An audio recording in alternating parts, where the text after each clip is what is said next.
기업들과 투자자들 역시 이제는 가치 판단을 해야 된다는 거죠. 너무 강한 고집과 기준만을 갖고 계셔서는 안 된다는 겁니다. 혼란스러운 상황에서 기회를 찾는 것이 오히려 올바른 선택이 될 수 있다. 뭐 하나만을 철석같이 믿고 기다린다라는 대응 전략으로만으로는 하반기를 견디시기가 조금 어려울 수가 있다는 거죠. 오늘 모신 분은요, 교보증권 김형렬 리서치 센터장님을 모셨습니다. 안녕하세요. 네, 안녕하세요. 오랜만입니다. 네, 오랜만에 뵙는데요. 네. 시장이 안 좋을 때 뵙네요.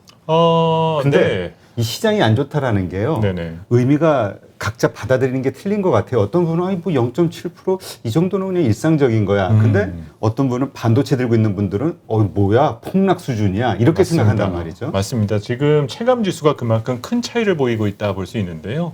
특히 반도체 관련 주식 중 SK 하이닉스 같은 경우는 지난 3월 기준 주가가 15만 원 수준이었었는데 어느덧 지금 주가가 10만 원 선을 위협하고 있는 상황이다 보니까 그러게요. 근 30%가 넘는 주가 하락이 이어진 거죠. 거기에다가 주식시장은 지난 7월까지 9개월째 랠리가 이어지다가 지난달에 첫 조정이 나왔고 그러면서 시장이 조금 삐걱대는 느낌을 보이다 보니까는 사람들이 거기서 느끼는 심리적인 압박감 이런 것들이 조금 더 커지면서 현재 시장을 바라보는 관점 그리고 개개 참여자들마다 체감 지수가 조금 극명하게 갈리는 그 현상이 이루어지고 있다고 볼 수 있을 것 같습니다. 네, 사실 저희가 그 8월달에 시작이 됐을 때 8월달에 뭐 걱정되는 이벤트들이 좀 있었잖아요. 네, 뭐 이번 있었죠. 주 옵션 만기일도 좀 있고요. 네.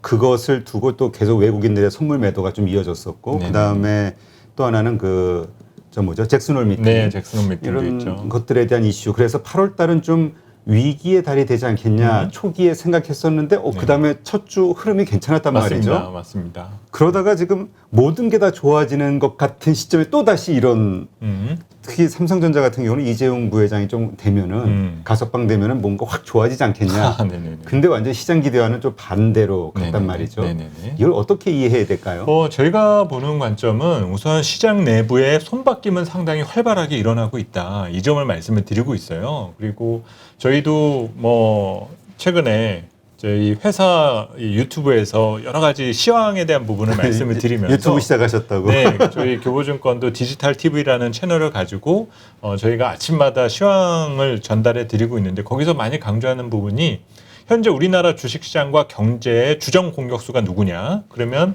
크게 세 분류로 설명을 드리고 있습니다. 첫 번째는 우리가 영원히 믿을 수밖에 없는 반도체, 그리고 플랫폼 기업들, 네이버와 카카오가 사실 지난 7월 달까지는 주인공이었다라고 말할 수밖에 없죠. 그렇죠. 그리고 지난 7월 이후에 또 8월의 반격의 또 주인공이 되고 있는 것이 배터리 쪽이라는 거죠. 그래서 에코프로라든지 에코프로 BM, 아무튼 이 삼성 SDI 등을 포함한 이런 배터리 관련 주식 등이 이 공격수들 사이에서의 순환 과정을 보여주고 있다는 점입니다. 우리가 지난 며칠 전 끝난 올림픽에서 우리 축구 국가대표팀이 탈락을 하게 됐잖아요. 근데 그 상황에서도 보게 되면은 누가 잘하는지는 상대팀에서도 분명히 알 수 있겠죠.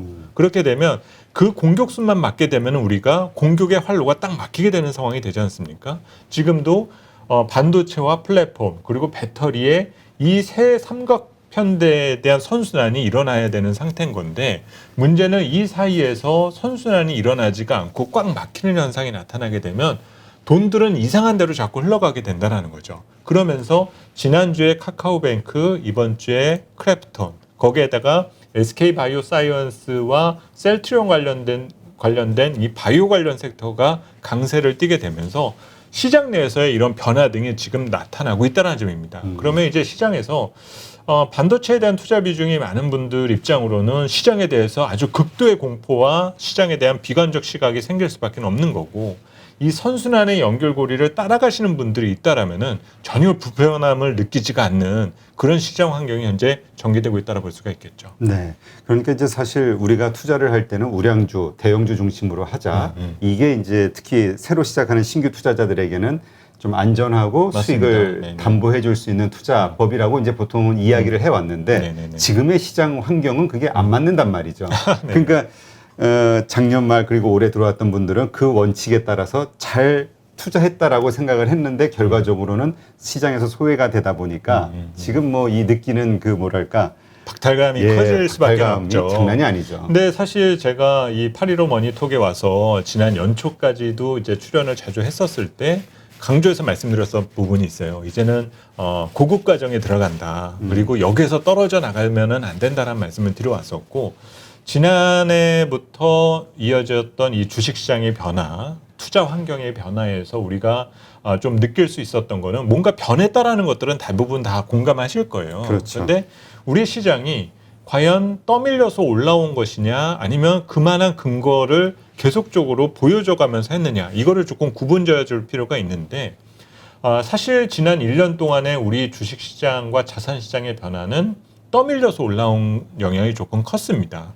우호적인 금리 조건, 유동성 환경, 이런 것들로 인해서 성장 가치를 말하는 기업들이 선호되고 가격이 먼저 반응하는, 어찌 보면은 처음 주식시장이나 이런 위험 자산에 투자하시는 분들이 내가 이렇게 투자의 실력이 좋았나? 착각할 정도로 수익률이 좀 좋으니까. 편안한 시장 환경이 만들어졌다라는 거죠. 그런데 그런 기대 등이 어느 정도 지금 이제 수치화되고 데이터화 바뀌면서 이제는 떠밀려서 올라가는 것이 아니라 가치를 스스로 만들어낼 줄 알아야만 그 기업에 대해서 관심을 갖게 되는 구간에 들어가는 거고, 기업들과 투자자들 역시 이제는 가치 판단을 해야 된다는 거죠.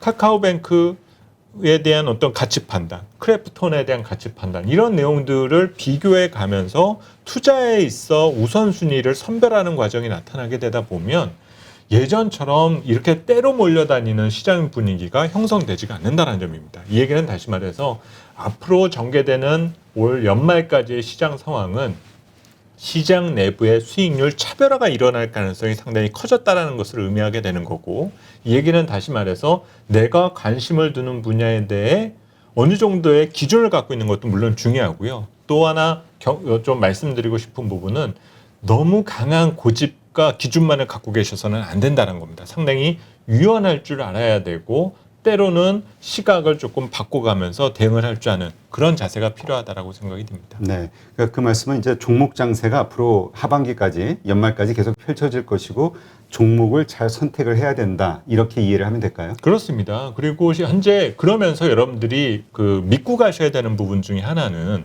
돈이 빠져나가고 있지는 분명히 않는다라는 거예요. 유동성이 줄지는 않는다. 그렇습니다. 제가 지난달 이제 하반기 전망 자료를 발표를 하면서 우리가 지금 어느덧 3천 시대에 6개월 넘게 살고 있잖아요. 그렇죠. 그렇죠? 그러면 3천 시대를 우리가 6개월 이상 살고 나서 보니까 일부 투자자들은 지금 다시 2000대로 돌아갈까 봐 걱정들을 많이 하세요. 그렇죠. 그런데 3000 시대를 한 6개월 정도 살아보니까 왜 우리가 그동안 2000포인트 시대에 머물러 왔는지 그 이유들이 하나둘씩 보인다라는 거예요.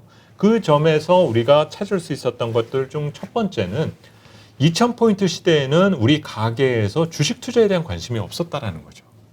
그리고 지금 현재 시중 유동성이 주식시장으로 많이 유입되어 있는 상태인데, 앞으로의 투자 환경과 자산시장의 변화를 기준해서 본다라면은 이 돈들이 어딘가 갈 데가 없습니다. 그러면 당분간 자본시장의 에너지원으로서 계속 머물 가능성이 있다. 이 가정을 우리가 해볼 필요가 있고, 그 가정에 서 있다라면 3천선은 지켜낼 가능성이 상당히 크다고 볼 수가 있는 거죠. 그리고 3천 시대를 열게 된 주인공이 뭐 삼성전자나 하이닉스나 대기업들의 영향력이 여전히 컸었던 측면은 있지만, 그 아주 디테일한 주인공들을 살펴보게 되면 플랫폼 기업들, 신성장 산업 등이 기여한 바가 조금 더 크다라는 거죠. 그리고 이들의 성장을 우리가 부정할 정도가 아니다라면은 3천은 지켜낸다라는 것들을 생각해 볼 수가 있습니다. 이 얘기는 현재 우리가 여러 가지 어떤 불안한 마음을 가질 수는 있겠지만 믿을 구석도 충분히 있는 거고, 그렇게 된다라면 오히려 이런 변화되고 조금 혼란스러운 상황에서 기회를 찾는 것이 오히려 올바른 선택이 될 수 있다. 그 점을 조금 더 강조해서 말씀드리고 싶습니다. 네, 그러니까 많은 분들이 걱정하시는 게 이제 하락의 시작이 아니냐, 이걸 걱정하는데 센터장님은 지금 강세장은 아직 유효하다. 그렇습니다. 단지 그 안에서 주도를 누가 해나갈 것인가에 대한 이 우리의 기준을 조금 새롭게 할 필요가 있다.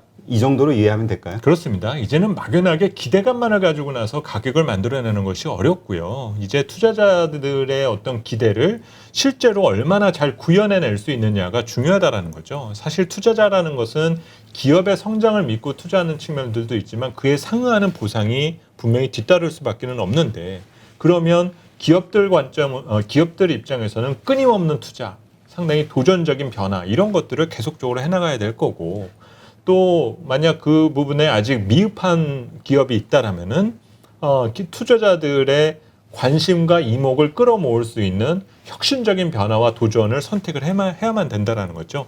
그런 기업들이 끊임없이 등장을 하게 되면 시장에는 어떤 커다란 문제를 보이게 되지 않게 될 텐데, 만약에 그렇지 못한 징후들을 보이게 된다면 투자자들은 실망하게 되고 떠나는 현상을 보이게 된다. 그런 현상 등이 최근에 나타나는 대표적인 예가 바로 반도체 분야라고 볼 수 있을 것 같습니다. 네.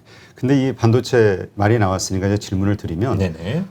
지난주 보면 뭐 이틀 동안 뭐 600만 주씩 외국인이 막 매수를 했지 않습니까? 네네네, 맞습니다. 그러면서 그 뭐 진짜 이평선을 다 뚫고 강하게 탁 튀어 올라왔는데, 맞아요. 그래서 이제 사람들이 반도체 이제 시작이다 기대감을 네네네. 갖게 했던 요인이기도 하고요. 맞습니다. 근데 이재용 부회장의 어떤 석방 뉴스가 나오고 나서 네네. 지금 뭐 최근 보면은 며칠간 또 그 이상으로 계속 매도하고 있단 말이죠. 네네네.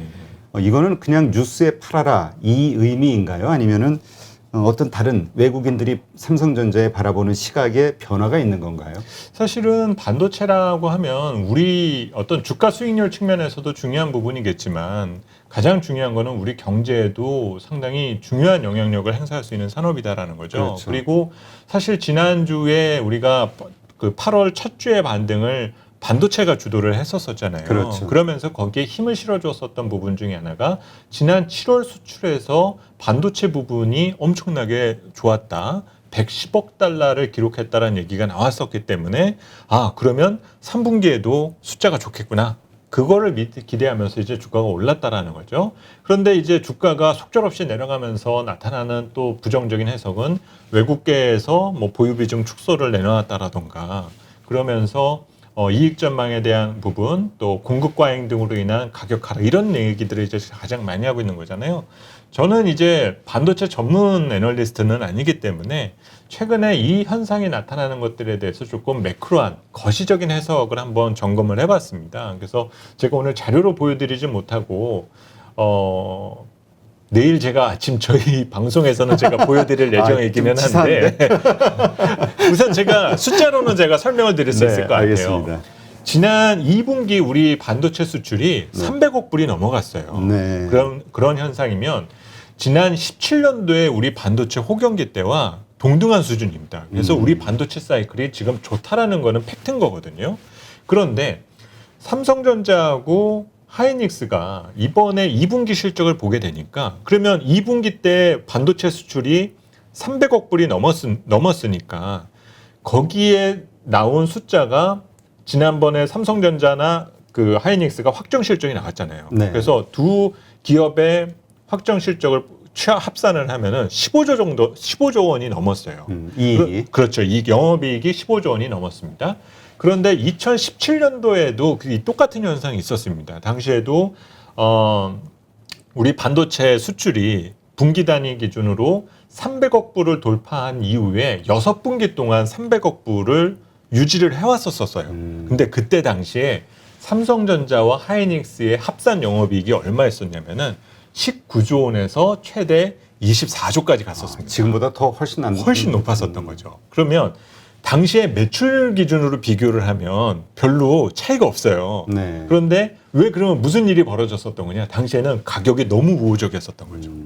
마진이 너무 좋았기 때문에 지금은 그 마진이 훼손되고 둔화된 부분 등에 대한 것들을 현재 시장 참여자들과 투자자들이 우려하고 있다라는 거죠.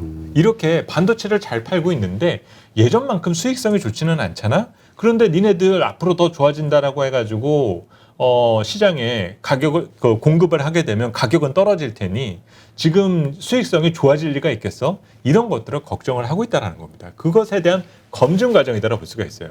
근데 하나 또 재밌는 부분은 SK 하이닉스를 기준으로 보면 제가 조금 전에 그렇게 반도체 수출이 늘어나고 이익이 좋아졌었을 때 당시에 하이닉스가 얼마였었냐면 주가가 95,000원 정도였습니다. 아, 네. 그런데 지금 더 주가가 높죠. 10만 원 초반까지 와 있다는 거죠. 그러니까는 문제는 예전과 비슷한 매출이 나오고 경기에 대한 그 산업에 대한 평가가 나오게 될 때 앞으로의 전망을 더 좋게 보느냐는 경우와 앞으로의 전망을 조금 보수적으로 보고 비관적으로 보는 거에 대한 차이에 따라서 지금 약간의 방향성은 엇갈려져 있는 거고 대략적으로 이익 레벨과 비교해 봤었을 때는 적정한 수준에 지금 형성되어 있다. 아, 지금 가격이. 그렇죠. 그렇게 볼 수가 있어요. 그러면 지금부터는 중요한 거는 이제 수익성을 개선하기 위해서 필요한 것들 그리고 앞으로 반도체 수출이 지속적으로 얼마나 계속될 수 있느냐. 제가 아까 힌트를 알려드린 부분 중에 하나가 지난달 이제 코로나 팬데믹 상황이 벌어지고 난 이후에 반도체 수출이 처음 300억 불을 넘어갔거든요. 네. 17년도에도 300억 불 넘어서고 난 이후에 그게 6분기 동안 이어졌어요. 1년 반 동안 이어졌었습니다. 그러면 앞으로도 지금 우리가 뭐 반도체 사이클이 꺾였네 어쩌네 얘기를 하고 있는데 다시 미중 무역 분쟁이 재발하지 않는 한 저는 반도체 수출의 절대 레벨은 당분간 300억 불 규모가 유지될 것 같다. 분기 단위 기준으로.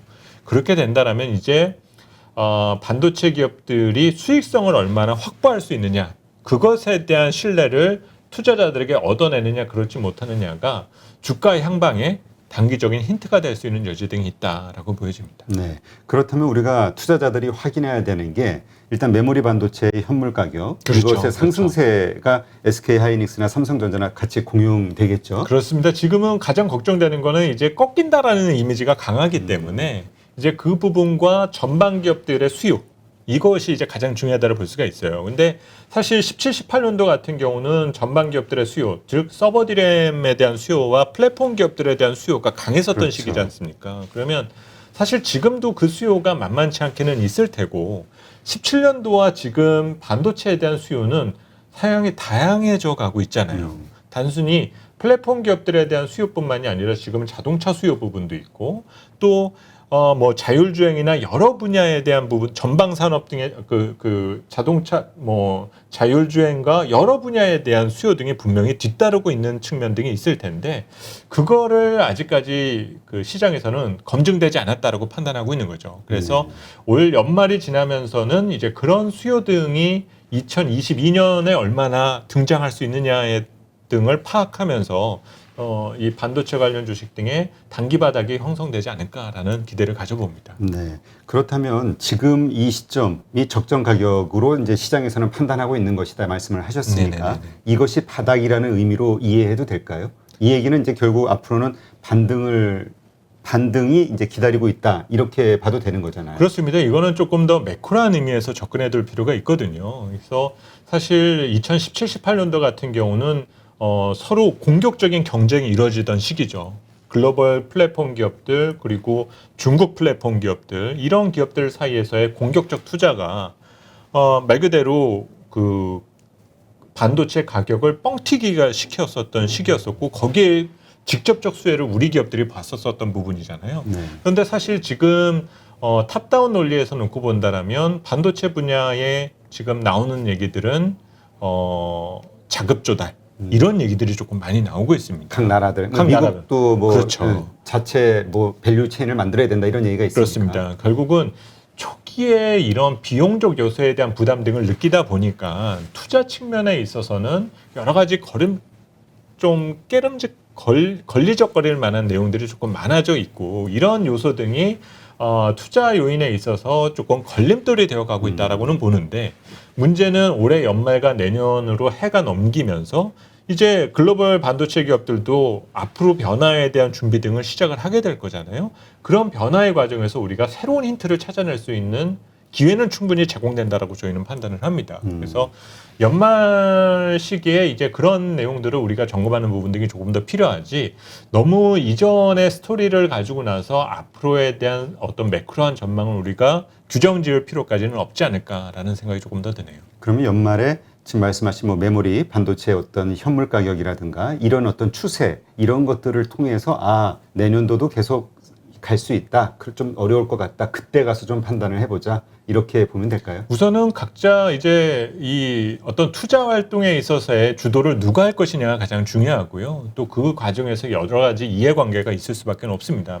아까 말씀드렸던 대로 뭐 그 미국의 현지 공장을 짓는다거나 일본에 유럽에 중국에 뭐 이렇게 공장을 짓는다라는 얘기는 초기 투자 비용이 들어간다라고 봐야 되거든요. 아, 그 얘기는 이제 삼성전자가. 그렇죠. 삼성전자가 됐던 하이닉스가 TSMC가 됐던 누가 됐든지 간에 이런 비용적 요소에 대한 부담이 기업 가치 측면에 있어서는 어쨌든 시작부터 우선 우리 깔고 넘어가야 되는 부분이 되는 거잖아요. 이제 그런 게 지금 싫은 거죠. 그러니까 우리가 삼성전자가 미국에 투자를 대형한다. 이게 다른 측면으로 볼 땐 호재일 수도 있지만 시설 투자에 대한 목돈이 확 들어가니까 그럼요. 그렇죠. 그거에 대한 또 리스크 요인도 있는 부분이 있는 거고요. 그렇습니다. 그리고 또 그런 것을 선택을 했었을 때 가해질 수 있는 여러 시나리오 등이 나오게 되잖아요. 네. 갑자기 미국을 하게 되니까 중국에서 조금 중국에서 우리도 더해 이렇게 나올 수도 그렇죠. 있고. 그러니까 뭔가의 어떤 빌미가 될 수 있는 것들. 사실 그런 것들이 노출되다 보니까 제 입장으로는 올해 상반기에 그랬었던 부분이 있잖아요.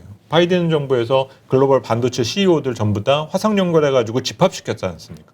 얼마나 불편합니까 이런 상황들이. 정치적인 어떤 이슈가 미중 갈등이 어떤 식으로 전개될지에 따라서 그렇죠. 이게 또 맞습니다. 달라질 수 있겠다. 그렇습니다. 이렇게 보는 그나마 거군요. 이 문제를 우리 기업들 입장에서 조금 슬기롭게 내려면은 최대한 뒤로 물러서서 느리게 대응을 하는 것들이 필요하다는 거죠. 그러면서 산업이나 수요 측면에서의 변화. 그래서 명분을 찾아가는 과정을 우리 기업들이 결국 노력하고 있는 과정이기 때문에 그런 부분에서는 투자자들도 호흡을 조금 길게 보실 필요가 있다는 생각이 좀 듭니다. 하긴 그런 얘기 하시는 분도 있더라고요. 그 미국의 반도체 공장 선정하는 게 점점 딜레이가 되고 있잖아요. 네, 맞습니다. 빨리 왜 못하지? 이렇게 생각하는데 오히려 잘하는 거다. 시간을 질질 끌면서 우리에게 최적의 어떤 상황을 만들어내는 거. 예, 그런 얘기 하시는 분도 있긴 하던데. 근데 또 다른 각도에서는 하이닉스 같은 경우는 이제 뭐 메모리 반도체 어떤 환경을 봐야 되겠지만 맞습니다. 삼성전자 같은 경우는 파운드리 쪽에서의 어떤 실적으로 인해서 뭔가 레벨업 될 수도 있지 않겠냐 네네. 기대감 갖는 분들도 있잖아요. 맞습니다. 근데 이제 한편으로는 지금 이제 우리가 요즘 성장의 시대를 살고 있잖아요. 근데 요즘에 지금 반도체 업종의 부진한 수익률을 느끼다 보면 우리가 성장을 위해서 가장 기본이 되고 인프라가 되는 이 반도체 분야가 또 하나의 어떤 기업 측면에서만 놓고 본다라면 결국 제조업이다 보니까 그렇죠. 이제 그 한계에 발목이 잡혀서 이런 조금 디스카운트를 받는 측면 등이 있지 않느냐라는 안타까운 측면 등이 분명히 있거든요. 그러면 과연 이런 기업들이 앞으로 성장을 말하기 위해서 쓸 수 있는 카드 등은 무엇이 될 건가? 결국 기업의 색깔과 뭔가 그 가치를 더하기 위해서 이들도 생각하고 있는 부분 등이 분명히 있을 거지 않습니까? 이제 그런 것들을 우리가 확인하는 과정 등이 조금 필요한 부분인 건데 마치 이제 뭐 삼성전자나 인텔이나 이런 기업들은 하던 것만 계속 해야 되는 약간 이런 식의 어떤 이게 프레임에 쌓여서 규정되어만 진다라는 그렇죠. 거는 투자 측면으로만 놓고 봤었을 때는 별로 좋은 현상은 아닌 거죠. 매번은 뭐 거기서 고이겠죠. 그렇습니다. 쳇바퀴 돌듯이. 그러니까는 인텔도 그렇고 삼성전자도 유보연금이 얼마나 많아요. 근데 그 돈을 가지고 자기가 하던 것만에 대한 투자를 할 수밖에 없다? 이런 것들은 근데 안 그럴 수도 없는 부분이 그만큼 중요한 산업이니까. 그렇죠. 예. 그런데 주주들이 원하는 여러 가지 어떤 성장 요인들을 생각해서 본다라면 다른 거 하고 싶은 것도 많겠죠. 그래서 그런 부분에 조금 시간적인 변화와 그런 것들을 좀 겪는 과정이다라고 저는 생각해 볼 부분도 있는 것 같아요. 그러니까 지금 센터장님이 짚어주신 여러 가지 환경의 변화들, 그 다음에 우리가 봐야 되는 그 포인트들을 생각을 하면서 지금은 계속해서 삼성전자를 들고 가도 되는 레벨이다. 이렇게 보시는 건가요? 그렇습니다. 결국은 경기와 시장 모든 것과 같이 동행해야 되는 종목이다라 판단이 들고요. 굳이 이제 삼성전자를 비롯한 이 반도체 관련 주식 등이 지난 3개월 동안 극심한 부진에 빠져 있다라는 것이 우리 시장 전체 측면으로 어떤 것을 의미하게 되냐면 상반기와 비교해 봤을 때 하반기 그리고 내년 초까지 우리 시장의 움직임이 조금은 톤다운 될 수 있다라는 것을 미리 예고해 주고 있다라는 거죠.